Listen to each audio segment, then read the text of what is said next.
चुनाव के लिए सब अपने अपने पैतरे आजमा रहे हैं। जीत या हार का फैसला तो बाद में होगा, लेकिन चुनाव से पहले का माहौल कुछ अलग ही कहता है। किसी ने लंगर लुटाया तो किसी ने कॉफी पिलाई। कुछ प्रत्याशी डिजिटल या यूं कहें ऑनलाइन शॉपिंग साइटों से बिल्कुल खुश नहीं दिखे।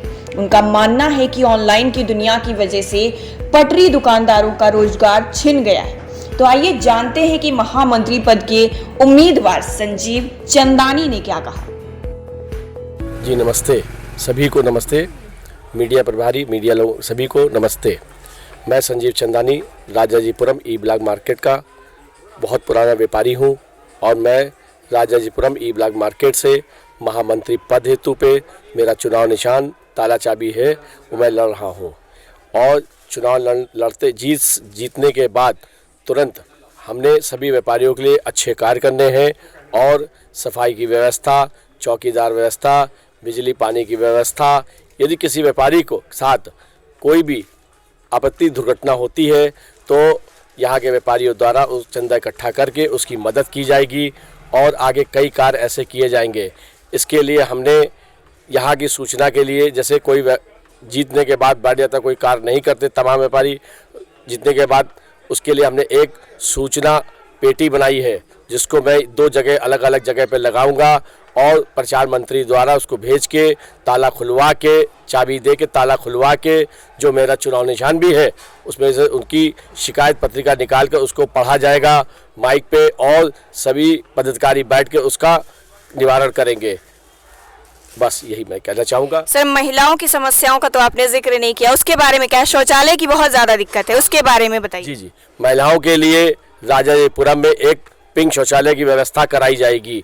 बहुत अच्छी जगह मेरे पास है, ध्यान में है, उसको कराया जाएगा। वो जगह खाली भी है, उसको प्रशासन द्वारा एप्लीकेशन लगा के, नगर निगम द्वारा भी एप्लीकेशन लगा के उसको कराया जाएगा पूर्ण रूप से। सर, जल भराव की बहुत ज़्यादा समस्या है, उसके बारे में कैसे, उसका क्या रणनीति आपकी, उसको कैसे निवारण करेंगे?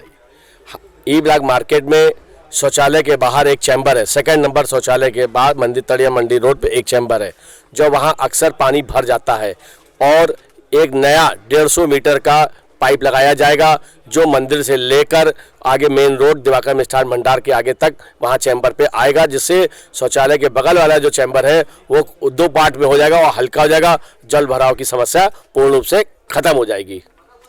सर, ट्रैफिक को लेकर क्या कहना है? पार्किंग की बहुत ज़्यादा समस्या है, पार्किंग को लेकर के कुछ रणनीति है आपकी? जी, पार्किंग को लेकर हमारी रणनीति है। जो हमारा झंडारोहण पार्क है इसके पीछे भी एक पार्क है, इसको पार्षद जी द्वारा एप्लीकेशन लगाई गई है और बहुत ही जल्द उन्हें कार्य करवा देंगे। और ये हमारे विश्वसनीय, हमारे संरक्षक भी पार्षद जी भी हैं, माननीय अध्यक्ष जी को मैं बहुत बहुत प्रणाम करता हूँ, धन्यवाद भी देता हूँ। ये कार्य पूर्ण से बहुत जल्दी सफल कराएंगे वो। और पार्क में इंटरलॉकिंग, उसी में गाड़ी खड़ी करने की व्यवस्था और गाड़ी के लिए चौकीदार की व्यवस्था रहेगी। वर्तमान में अभी जो आपके पद पे हैं, आप उनके कार्यों से संतुष्ट नहीं है या जनता संतुष्ट नहीं है?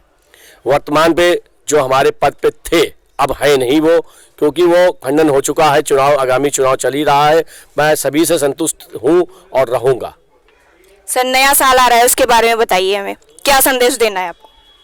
पिछले सन 2020 में कोरोना काल को देखते हुए जो व्यापारियों का नुकसान हुआ है और बहुत ज़्यादा नुकसान हुआ है, सन 2020 बहुत ही हम लोग व्यापारियों के लिए बहुत कठिन से कठिन रहा है और इस आने वाला सन 2021 बहुत अच्छा जाएगा। सभी व्यापारियों के लिए हार्दिक शुभकामनाएं और खुशियां लेके आएगा। सर, आगे का क्या, फ्यूचर का आप क्या कहना चाहते हैं? आगे के इलेक्शन आते हैं, उसमें कौन से पद के लिए और क्या रणनीति आगे की है आपकी? मेरी रणनीति यह है, मेरा जीवन काल, जितना भी मेरा जीवन है, जितनी मेरी आयु जब तक रहेगी तब तक मैं व्यापारियों के लिए सेवा करता रहूँगा। मेरे सबसे बड़े दुश्मन जो घर सामान पहुँचा के अमेज़न वगैरह जो है, जो व्यापारियों का नुकसान कर रहे हैं, उनके लिए बड़ी संघर्ष लड़ाई आगे हमको लड़नी है और इसीलिए ये चुनाव मैं लड़ रहा हूँ और चुनाव जीत के आपके साथ आऊँगा और व्यापारियों के लिए खड़े उतरूँगा। कोई इसमें त्रुटि नहीं होगी। सर, डिजिटल मार्केटिंग से आप बिल्कुल भी संतुष्ट नहीं है? नहीं, डिजिटल मार्केटिंग से हम बिल्कुल संतुष्ट नहीं है। हमारे छोटे व्यापारी, फुटपाथ व्यापारी, जो दुकानदार हैं, उनको बहुत नुकसान है। और ये नहीं, पूरे भारत में नुकसान हो रहा है ये, और कुछ नहीं। सर, कोरोना काल में तो सब कुछ बंद था, तो ऑनलाइन की वजह से ही लोगों का घर चला है, लोगों को जरूरतों के सामान मिले हैं, उसके बारे में? नहीं, प्रशासन ने खाद्य सामग्री खूब बांटी है और खुलवाई भी है, और दूध, पनीर, जो खाने के आइटम थे वो सरकार ने समय के हिसाब से छूट दी थी, और सभी व्यापारियों के पास भोजन पहुंच रहा था पूर्ण रूप से, जिसमें उनका कोई सहयोग नहीं था, सब छोटे व्यापारियों का ही सहयोग था पूर्ण रूप से। यहाँ तक कि व्यापारी चंदा भी देता है और सारे कार्य भी कराता है। वो कंपनियां कहाँ जाती हैं मौके पे, कोई नज़र नहीं आता है।